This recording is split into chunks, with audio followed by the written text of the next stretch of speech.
கடைந்தெடுத்த விஷம் நாங்கள், சாத்தானின் அடிமைகள் நாங்கள், இருள் வலைதான் எங்கள் உலகு, அதில் அத்துமீறி எவனாவது கால் வைத்தால். இதுதான் இந்த ஒரு சாத்தான் ஸ்லேவ்ஸ் அப்படிங்கிறவங்கள போர்ட்ரே பண்ணுறதுக்கான வரிகளாக இருந்திருக்கு இந்த ஒரு வலிமை கிளிம்ஸில். ஸோ இதுக்கப்புறம் வந்து சாத்தான் ஸ்லேவ்ஸ்னால் யார் அப்படிங்கிறத ரொம்பவே வந்து கியூரியஸ் ஆகி நிறைய பேர் வந்து தேடிக்கிட்டு இருக்காங்க யூடியூப்ஸ்லையும் கூகுள்ஸ்லையும். அதுக்கு சம்மந்தமாக யூடியூப்ஸில் வந்து நிறைய வீடியோஸ் வந்து அப்லோட் பண்ணப்பட்டுருக்கு. ஸோ அதை ஒரு தொடர்ச்சியாக தான் நம்மளும் ஒரு வீடியோ அப்லோட் பண்ணலாம் அப்படிங்கிறத கொஞ்சம் கிளியர் கட்டாக பண்ணலாம் அப்படிங்கிறது தான் என்னோட ஒரு சின்ன ஒரு ஐடியாவாக இருந்துச்சு. இதில் இந்த சாத்தான் ஸ்லேவ்ஸோட ஆர்வம் எங்கே இருந்து ஆரம்பிச்சுது அப்படிங்கிறதுலையும் இவங்க டோட்டலாக டிஸ்ட்ராய் பண்ணப்பட்டு இன்னைக்கு காணாமலே போயிட்டாங்க. அதுக்கான காரணம் என்ன அப்படிங்கிறதையும் தான் பார்க்க போகிறோம். இதில் ஒரு படி மேலே போய் என்ன பண்ண போகிறோம் அப்படின்னா, யூடியூப்ஸில் வந்து நிறைய பேர் வந்து சாத்தான் ஸ்லேவ்ஸ்க்கு வந்து லீடர் இல்லை அப்படிங்கிறத பற்றி தான் சொல்லிட்டு இருந்தாங்க. பட் ஆனால் சாத்தான் ஸ்லேவ்ஸ்க்கு வந்து ஒரு லீடர் வந்து இருந்தாங்க. அவங்க கடைசியில் என்னதான் ஆனாங்க அப்படிங்கிறத பற்றி தான் இந்த ஒரு வீடியோவில் கொஞ்சம் கிளியர் கட்டாக பார்க்க போகிறோம். வாங்க. ஸோ சாத்தான் ஸ்லேவ்ஸ் அப்படிங்கிறவங்கள பற்றி பார்க்கறதுக்கு முன்னாடி நம்ம வேற ஒரு கதைக்குள்ளே போயிட்டு வரணும். அப்போ தான் வந்து இந்த ஒரு கதை வந்து புரிய ஆரம்பிக்கும் அப்படின்னு சொல்லலாம். அது என்ன அப்படின்னு பார்த்தீங்கன்னா, 1948 வந்து வேர்ல்டு வார் 2 நடந்து முடிஞ்ச காலகட்டம். அது அமெரிக்கா வந்து அப்போ அதிகமாக கை வாங்கியிருந்தாங்க அப்படின்னு சொல்லலாம். ஸோ அந்த ஒரு அமெரிக்காவில் தான் அமெரிக்கன் மோட்டார் சைக்கிள் அசோசியேஷன் அப்படின்னு சொல்லி ஒரு சின்ன கேங்காக ஃபார்ம் பண்ணப்பட்டுச்சு. ஸோ அதனால வந்து அந்த ஏரியா மக்களுக்கு வந்து ஏகப்பட்ட பாதிப்புகள் வந்து வர ஆரம்பிச்சுன்னு சொல்லலாம். அதில் ஏகப்பட்ட ட்ரக் டீலிங்ஸ்லையும் கன்ஸ்லேருந்து புழங்க ஆரம்பிச்சாங்கன்னு சொல்லலாம். ஸோ இந்த ஒரு விஷயம் வந்து அந்த மக்களை வந்து பாதிச்சதுனால கவர்மெண்ட்டை வந்து ரிப்போர்ட் பண்ணுறாங்க. கவர்மெண்ட்டும் அந்த கேங்கை வந்து அடக்கணும் அப்படிங்கிற முயற்சியில் வந்து இறங்கி அந்த கேங் வந்து டோட்டலாக டிஸ்ட்ராய் பண்ணிடுறாங்க. பட் அவங்க செஞ்ச ஒரு சில மிஸ்டேக்னால வந்து அங்கேருந்து அந்த கேங்கில் இருந்த ஒரு சில நபர்கள் வந்து தப்பிச்சு போய் கலிஃபோர்னியாவுக்கு வந்து போயிடுறாங்க. கலிஃபோர்னியா தப்பிச்சு போனதுக்கப்புறம் லேட் 60s வந்து அங்கே ஒரு கேங்கை வந்து ஃபார்ம் பண்ணுறாங்க. அந்த கேங்குக்கு வந்து அவங்க பேர் வைக்கிறது என்ன அப்படின்னு பார்த்தீங்கன்னா ஹெல்ஸ் ஏஞ்சல்ஸ் அப்படிங்கிற பேர் வைக்கிறாங்க. ஸோ இந்த அளவுக்கு வந்து ஒரு கேங்கை வந்து ஃபார்ம் பண்ணதுக்கப்புறம் ஆனால் அவங்களே நினைச்சு பார்த்துருக்க மாட்டாங்க அது ஒரு காலத்தில் வந்து ஒரு மிகப்பெரிய கேங்காக மாறும் அப்படிங்கிறத பற்றி. ஸோ அவங்களுக்கே தெரியாமல் தான் அந்த ஒரு கேங் வந்து ஃபார்ம் ஆச்சு அப்படின்னு கூட சொல்லலாம். ஸோ அந்தளவுக்கு வந்து ஒரு கேங் வந்து ஃபார்ம் ஆகுது. சரியாக சொல்லணும் அப்படின்னா 1967 வந்து அந்த ஒரு கேங் வந்து ஒரு மிகப்பெரிய கேங்காக மாறி அந்த கேங்குள்ளேயே வந்து ஒரு கேங் வார் மாதிரி வர ஆரம்பிக்குது. ஸோ அதுலேருந்து பிரிஞ்சு போனவங்க தான் இந்த சாத்தான் ஸ்லேவ்ஸ் அப்படிங்கிறவங்க சொல்லலாம். ஸோ இதில் இருக்கிறவங்க எல்லாமே முழுக்க பைக்கர்ஸாக மட்டுமே இல்லாமல் ஏகப்பட்ட கிரிமினல் வழக்குகளில் இருந்த எல்லாருமே வந்து இந்த கேங்குள்ளே வந்து வர ஆரம்பித்தாங்க. ஸோ அதனால இந்த கேங் வந்து முழுக்க வந்து ஒரு ஆரரிஃபையான ஒரு கேங்காக தான் மாறுச்சு அப்படின்னு சொல்லலாம். ஸோ முழுக்க இதில் கிரிமினல் அஃபென்ஸ் நிறையா நடந்துச்சு அப்படிங்கிறதுனால தான் இந்த கேங்கை வந்து லேட்டராக வந்து பேன் பண்ணாங்க அப்படின்னு கூட சொல்லலாம். ஸோ 1967 1982 வரைக்கும் உங்களோட ஆதிக்கம் அதிகமாக இருந்துச்சு அப்படின்னு சொல்லலாம். காலப்போக்கில் வந்து 1967 ஆரம்பிச்ச இந்த கலிஃபோர்னியா கேங் வந்து என்ன பண்ணுறாங்க அப்படின்னா, அங்கே இருந்த பக்கத்து நாடுகளில் இவங்களோட கேங்கை வந்து விரிவடைய செய்கிறாங்க. அதாவது வந்து அங்கங்கே வந்து கிளப்ஸை வந்து உருவாக்குறாங்க அப்படின்னு சொல்லலாம். கிட்டத்தட்ட எப்படி சொல்கிறாங்க அப்படின்னா, கிட்டத்தட்ட 26 கிளப்ஸ் வந்து இவங்களுக்கு கீழே இருந்துச்சு அப்படின்னு சொல்கிறாங்க. முழுக்க வெவ்வேறு பேர்களில் இருந்துச்சு அப்படின்னு சொல்கிறாங்க. இவங்களுக்குன்னு தனியாக லோகோ இருக்கும், தனியாக வந்து பேர் இருக்கும், தனியாக வந்து பைக் மாடல் இருக்கும், தனியாக வந்து பிஸ்னஸ் பண்ணிட்டு இருப்பாங்க. பட் எல்லாருமே வந்து இது ஒரு கேங் கீழே தான் இருக்குது அப்படிங்கிறத வந்து லேட்டராக தான் வந்து கண்டுபிடிச்சாங்க அப்படிங்கிறது சொல்கிறாங்க.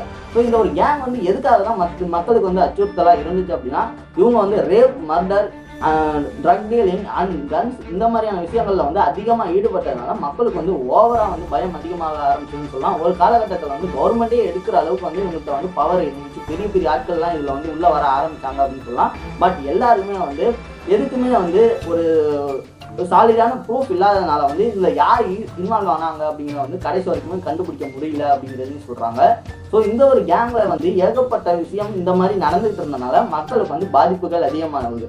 ஒரு இடத்துல வந்து ஒரு கேங்கை வந்து அழிச்சோம்னா இன்னொரு இடத்துல வந்து புதுசாக ஒரு வந்து கேங் வந்து உருவாகிடுறாங்க. ஸோ அந்த மாதிரியான விஷயங்கள்லாம் நடந்தாலும் கவர்மெண்டாலையுமே கட்டுப்படுத்த முடியல அப்படிங்கிற ஒரு விஷயத்தையும் சொல்லிக்கிட்டு இருக்காங்க.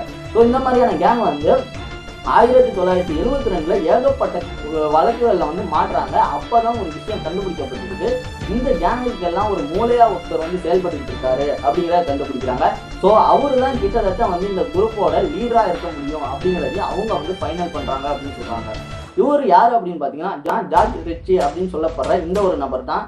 இவர் ஏன்டா வந்து இந்த கேங்குக்குள்ளே வந்தார், இவர் எப்படா தலைவராகிறதுக்கு சான்ஸ் இருக்கும் அப்படின்லாம் யோசிச்சோம்னா, இந்த ஒரு ஜார்ஜ் ரிச்சி அப்படிங்கிறவர் சின்ன வயசுலேருந்து ஒரு நாஜி கொள்கையை உடையவர் அப்படின்னு சொல்கிறாங்க. ஹிட்லரை வந்து அதிகமாக ஃபாலோ பண்ணவர் அப்படிங்கிறதையும் சொல்கிறாங்க.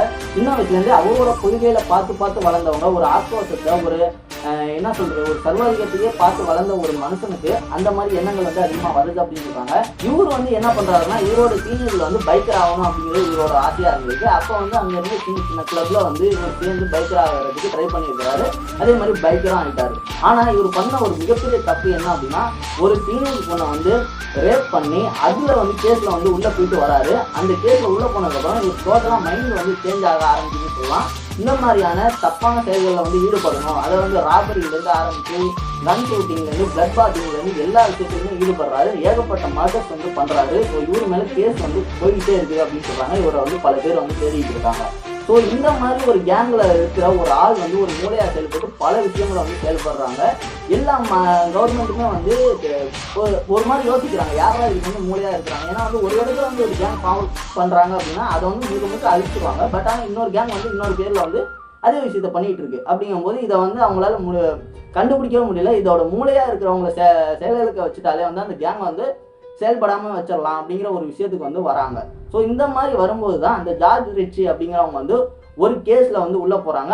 இவரை வந்து எந்த அளவுக்கு போர்ட்ரேட் பண்ணுறாங்க அப்படின்னா, இவரை கிட்டத்தட்ட 1979 பிடிக்கிறாங்க. அப்போ பிடிக்கும் போது இவர் மேலே இருந்த கேஸ் மட்டும் எவ்வளோ அப்படின்னு பார்த்து 1,50,000 கேஸ் இருந்துச்சு. இதில் வந்து பெரிய கேஸ்லேருந்து சின்ன சின்ன கேஸ் வரைக்குமே இருந்துச்சு அப்படிங்கிறாங்க. ஸோ ஒரு மனுஷன் மேலே இவ்வளோ கேஸ் இருக்குமாடா அப்படின்னு கேட்டிங்கன்னா அவ்வளோ கேஸ் இருந்திருக்குங்க இவர் மேலே.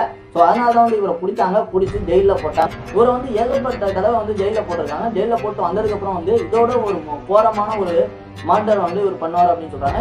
எக்ஸாம்பிளுக்கு சொல்லணும் அப்படின்னா, இவரை வந்து காட்டி கொடுத்ததுக்காக ஒரு 16 வயசு பையனை வந்து ப்ரூட்டலாக வந்து கொண்டிருக்காரு அப்படிங்கிற ஒரு விஷயத்த சொல்கிறாங்க. அது கொன்னதுக்கப்புறம் தான் இவரை வந்து பிடிச்சி இவரை வந்து தூக்கில் போட்டதாகவும் சொல்லப்படுது. ஆனால் இது எல்லாமே வந்து ஒரு சாலிடான ப்ரூஃப் இல்லாமல் தான் பேசிக்கிட்டு இருக்காங்க. ஆனால் இது எல்லாமே வந்து பலதரப்பட்ட மக்கள் வந்து ஒரே மாதிரியான கருத்தை சொன்னதுனால இதுதான் ஓரளவுக்கு நடந்திருக்கும் வாய்ப்பு இருக்குது அப்படிங்கிறத நம்ம எடுத்துக்கலாம் அப்படிங்கிறத சொல்கிறேன். ஸோ இந்த ஒரு கேங்குக்கு வந்து ஒரு மூளையாக செயல்பட்ட ஒரு கேங் லீடர் வந்து அழிக்கப்பட்டதுனால தான் இந்த ஒரு குரூப் வந்து டெஸ்ட்ராய் ஆயிடுச்சு அப்படின்னு சொல்லலாம்.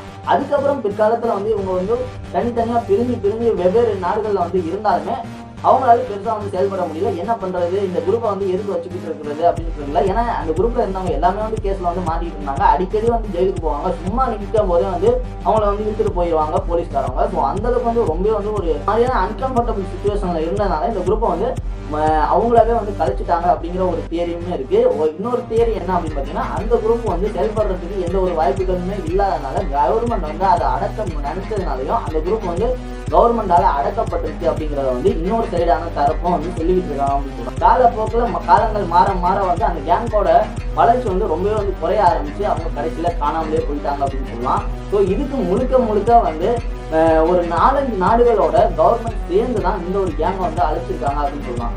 இப்படி ஒரு பைக்கர்ஸ் கேங், பைக்கர்ஸால உருவாக்கப்பட்ட ஒரு கேங் வந்து ஒரு முழுக்க வந்து சட்டத்துக்கு புறம்பான ஒரு செயல்களில் ஈடுபட்டதுனால இந்த ஒரு கேங் வந்து அழியப்பட்டிருக்கு அப்படின்னு சொல்லலாம். இந்த வலிமை படத்துலையுமே வந்து அந்த வில்லன் வந்து ஒரு மிகப்பெரிய ஒரு வில்லனா சேட்டிலைட் ஃபோன்லாம் யூஸ் பண்ணுறாரு. ஸோ அப்படிங்கும் போது அவர் எந்த அளவுக்கு வந்து ஒரு மோசமான வில்லனா இருக்கக்கூடும் அப்படிங்கிறது வந்து அந்த ஃபிலிம்ஸில் பார்க்கும்போதே தெரியுது. இதை வந்து நம்மளோட தலைவர் வந்து என்ன பண்ண போறாரு அப்படிங்கிறது வந்து நிறைய பேருக்கு எக்ஸைட்டிங்காக இருக்குது. கண்டிப்பாக வந்து அவர் தான் ஜெயிப்பார் அப்படிங்கிறது எல்லாருக்குமே தெரியும். பட் அந்த ஒரு தலை அதை எப்படி பிடிக்க போறாரு அப்படிங்கிறது தான் இதில் இருக்கிற ட்விஸ்டே இருக்க போகுது அப்படின்னு சொல்லலாம். எதிர்பார்க்கவே முடியாமல் அந்த ஒரு பில்டிங் விட்டு பில்டிங் தாண்டுற அந்த ஒரு பைக் சேசிங் சீனை வந்து யோசிச்சு பார்க்க முடியாத அளவுக்கு இருக்குது அப்படின்னா ஒரு அந்த காலகட்டத்தில் வந்து இவங்களை எப்படி பிடிச்சிருப்பாங்க அப்படிங்கிறத வந்து கொஞ்சம் யோசிச்சுப்பாங்க. ஏன்னா வந்து அப்போல்லாம் வந்து பெருசாக டெக்னாலஜிஸ் இல்லை. இவங்களோட கேங்கோட அட்ராசிட்டி வந்து அதிகமாகவே இருந்துச்சு அப்படின்னு சொல்லலாம்.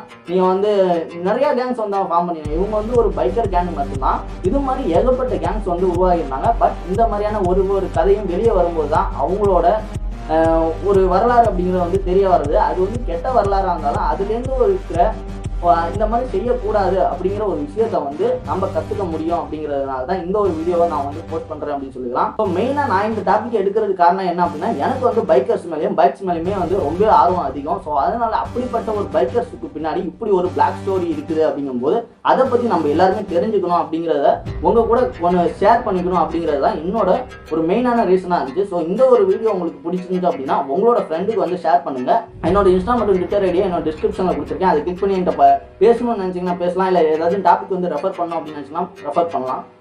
தேங்க்யூ.